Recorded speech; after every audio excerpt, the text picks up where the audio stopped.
This is the first video of 4 videos that I'm going to create to do this problem, this class example of doing a hypotheses test for a proportion. The first video is going to cover writing the hypotheses. The second video will cover checking the conditions, and the third will be doing the computations, and then finally the fourth will be writing the conclusion.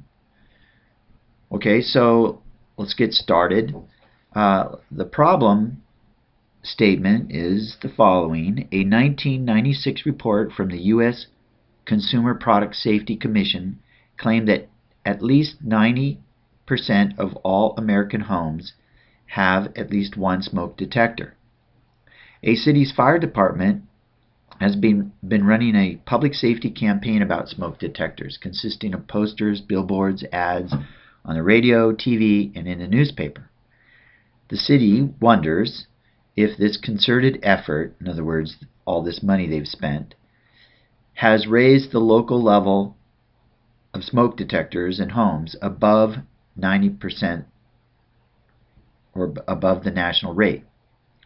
So what they did was they took a sample of 400 homes randomly, okay, and so we have this n equals 400, and the number of successes, x, is 376. So we get a p hat, the sample statistic, x over n, of 0.94, okay, or 94%. So it's definitely above the national average. However, the question is this difference statistically significant?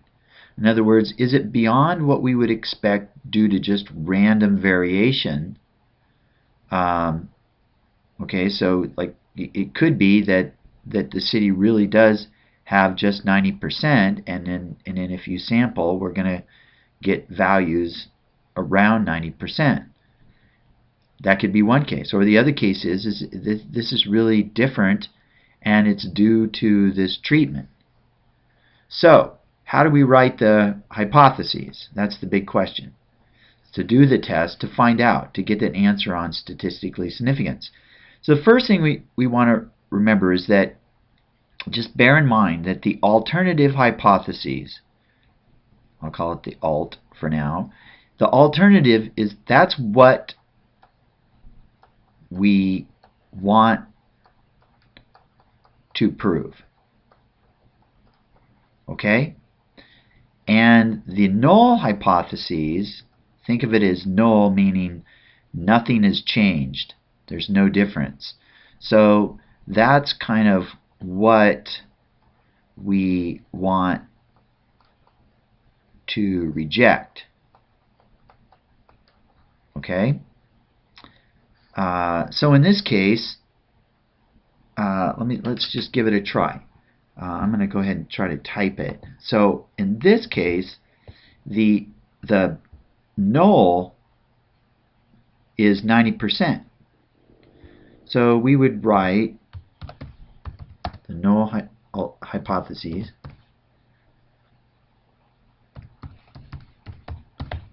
we would say something to the effect that the city is no different than anywhere else. And we would say numerically p equals 0.90,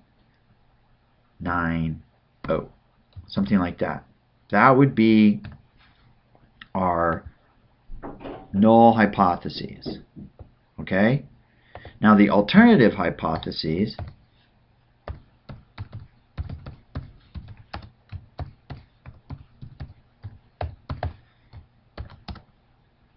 that would be something like the public safety campaign has had a positive effect So there. So let's say so the rate, something like that. The rate of smoke detectors in the city is higher than the national average. And so we would say P is greater than 0.90. Okay, so let's see.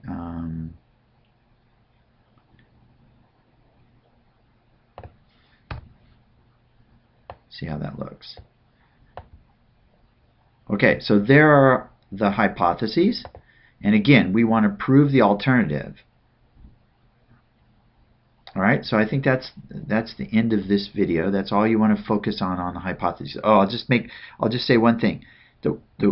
It's really important to write this out, because when you get down to the conclusion and you want to write the conclusion, it's really nice to have the hypotheses there, because as you will see, we'll just use the hypotheses statements in the conclusion.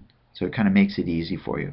The other thing that the hypotheses kind of do is, if for some reason you get kind of bogged down in the mechanics and you sort of forget where you were heading, the hypotheses statement sort of provides a roadmap for you.